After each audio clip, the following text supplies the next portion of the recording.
Well, hello everybody. So today I'm continuing. Basically, it's like a history of a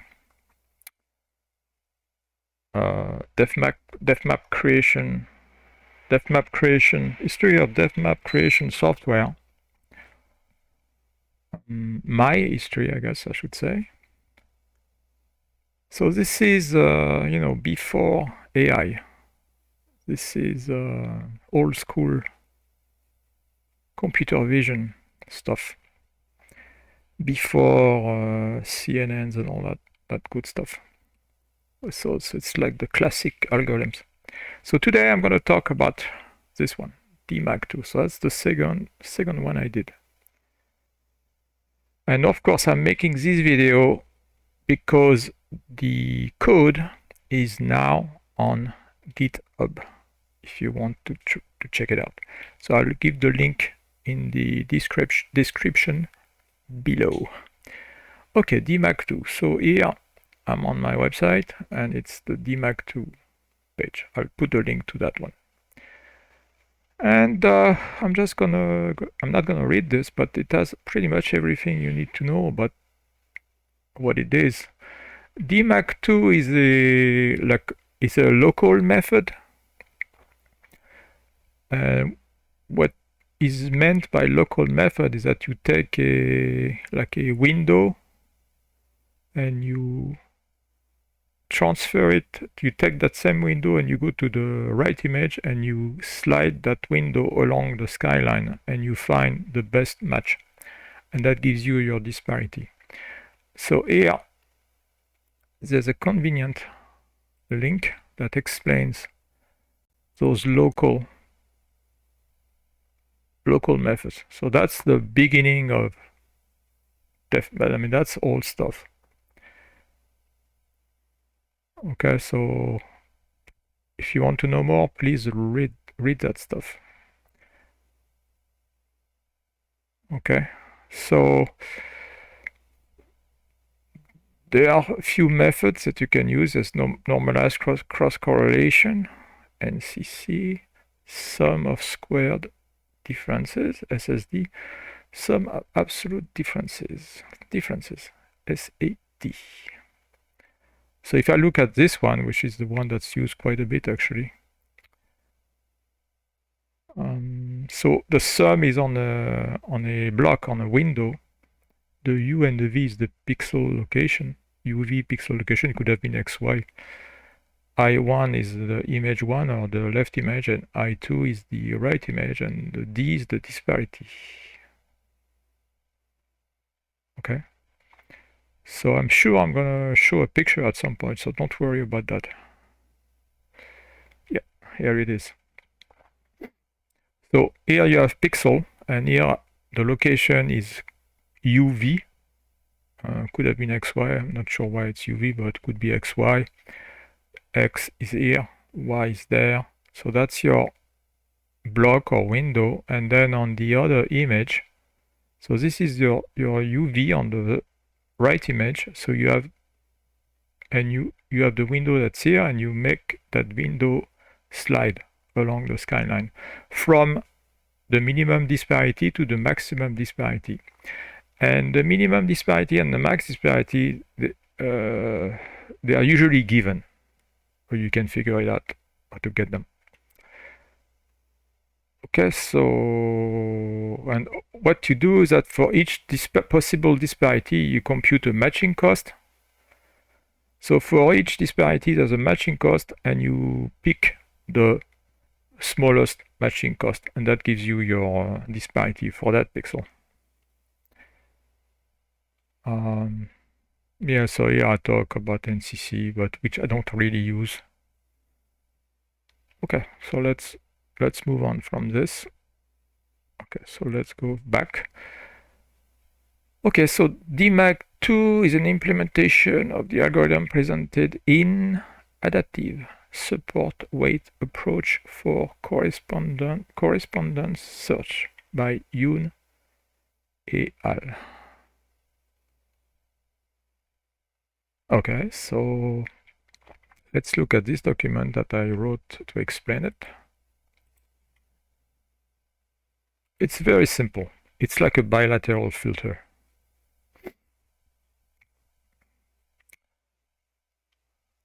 So let's look at this. Actually, it's a good, this one. Okay, so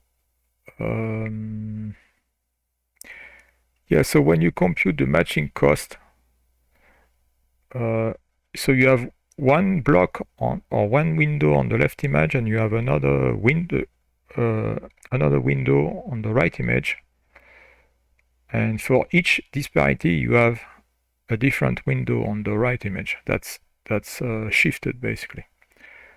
So what you do is that you have to compute weights so that you don't give the same weight for each pixel in the window. So this is the formula for the weight. So the weight depends on P, which is the center pixel. So that's the center pixel. That's the pixel for which you want to compute the disparity. And Q is another pixel in your window. And you want to compute the weight for that pixel. But the weight depends on this one and that one. But you want to compute the weight for this pixel in the window. So the weight is the exponential of minus delta C PQ over gamma C times exponential of minus delta G PQ over gamma P. So, okay, so P is the reference pixel, Q is any other pixel in the window. That's just what I said. So the delta C PQ is the Euclidean distance between the color at P and the color at Q. So it's basically the difference in color. Okay, difference in color. And delta G PQ, so this term, so delta CPQ is here, delta GPQ is here. So delta GPQ is the Euclidean distance between P and Q, so it's the distance in the image space. And gamma C is the color similarity constant, and gamma P is the proximity constant. And here I see usually radius of support window. I think I got it wrong. This thing here should be there. Yeah, gamma P is usually the radius of the support window. So that the weight for the proximity weight is maximum at P and minimum over there or here. So here it's going to be 1 and here it's going to be next to 0. So these guys close to here are going to have a very large weight, and the pixel around here are going to have a much smaller weight, which makes sense because they're further away from the pixel, from the reference pixel. So that makes sense.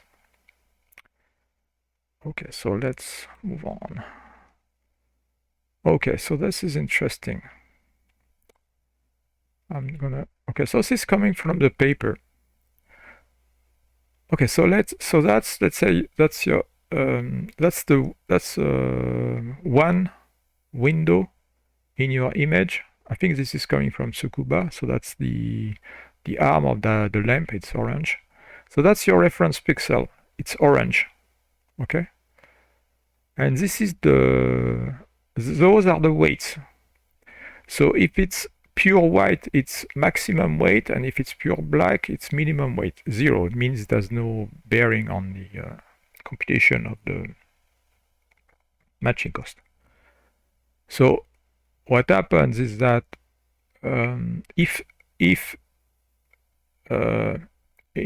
so this is like a Q, the pixel in the window. So if the pixel in the window is like orange, it's gonna have a pretty large weight. So all of these are gonna have a pretty large weight, even those. But as they go away from that reference pixel, the weight is gonna be lower. So that's why here it's whiter than there. Okay. So those have less weight than those. Okay. So the wider, the more weight. So this is another example. So here, this is the reference pixel, and it's this is the image. So in the image, the color is kind of black. So anything that's black is going to have a larger weight, especially if it's close to the reference pixel. Okay, so this is all the same stuff. Okay, and I think I explained. Okay, let me go to the next one because. Okay, so here I explain the same idea. Okay, so this is the computation of the matching cost. So E sigma WW times E. So W is the weight on this, on the left image. This one is the weight on this image, the right image. And E is the SAD. Okay, SAD. Okay, so let's move on. And then, okay, so here I did an update when I was working on DMAG2.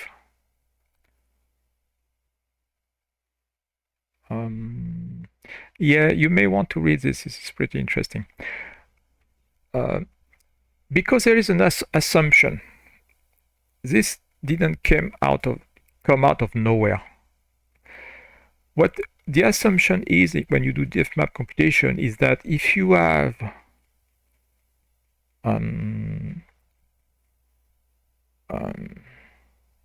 two pixels that are close to each other, and if they have the same color, they are supposed to be at the same depth.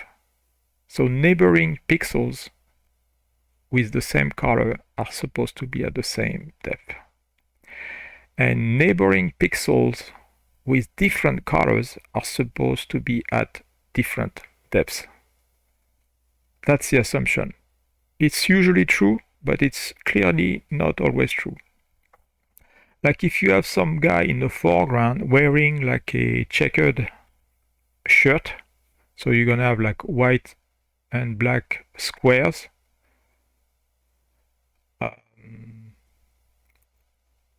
Obviously, they are supposed to be at the same depth, but when you do depth map creation, you kind of assume that they are not going to be at the same depth. So that can lead to trouble. Same idea, if you have like a guy wearing a white shirt and the background is white, you're going to have trouble at the boundary because the colors are the same. Okay, so that's why there's always problems when you try to create depth maps and those assumptions are not true. That's why depth map, the quality of the depth map depends greatly on the input stereo pair. So here I did some experiments, I guess.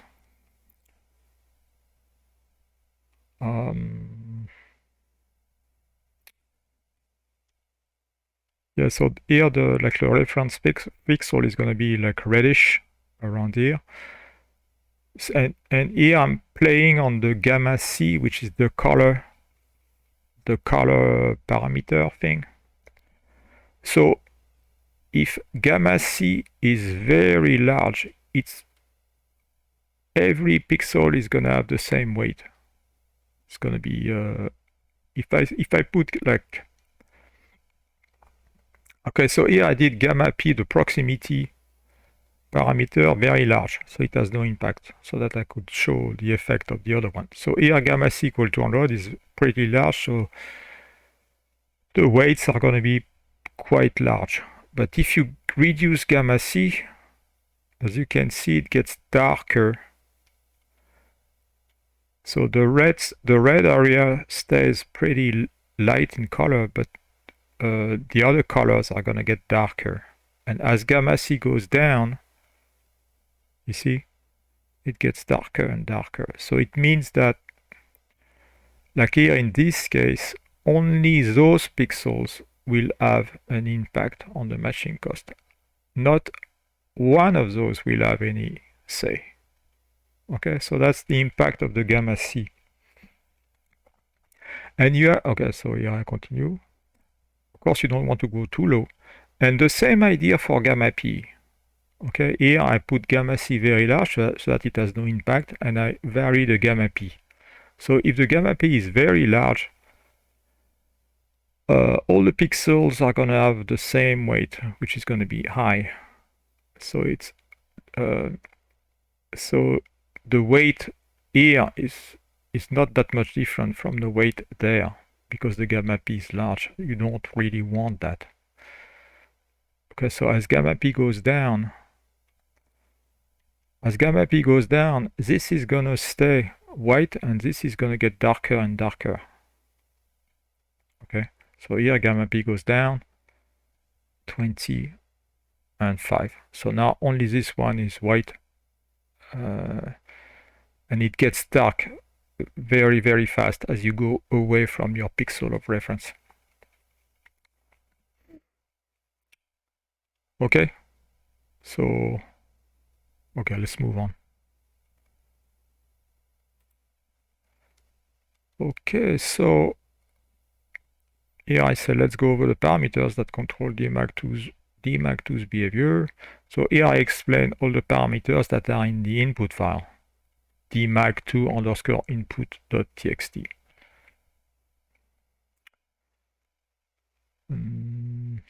So yeah, so minimum disparity. I'm not going to go over them, but here there's a mistake. The window radius, yeah, because I must have copied from the DMAG5 blog post. And here I'm saying that note that the running time is not dependent on the window radius, which is a really good thing. That's not true for DMAG2.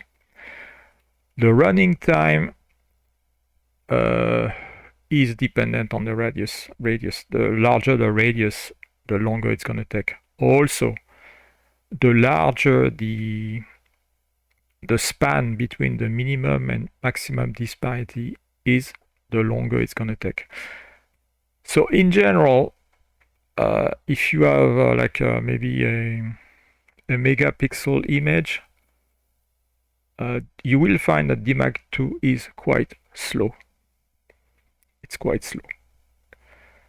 And that's one reason why bilateral filtering, true bilateral filtering is usually slow, and that's why you always use approximation. And DMAG5 is actually an approximation of DMAG2. That's why it's faster.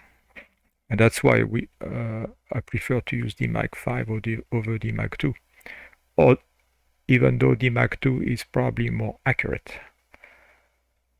So, and this is why I have here the downsampling factor. If you use a downsampling factor of 2, the running time is going to be cut by a factor of 4. So, if you have like a megapixel image, you should put a downsampling factor of 2, otherwise it's going to take too long. So here I give a few examples, nothing to write home about. Okay, so that's one example. And also on the GitHub repo, there's a directory called test, and I put some, I think, 2 test cases there, and you can play with those. Okay, so I think I'm gonna maybe I'll show the GitHub stuff. Okay, so this is the repo for DMAG2 on GitHub. So it's very straightforward.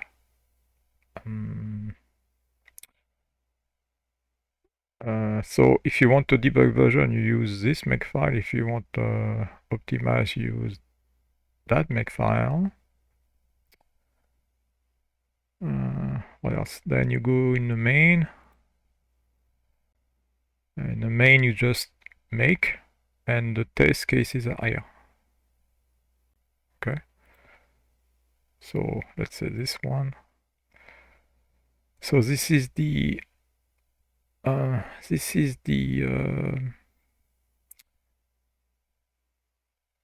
is your input file, and you just run the exec in this directory. What else? Okay, so when you are compiling, you're probably gonna get errors because it needs dependency. The common repo. The common repo is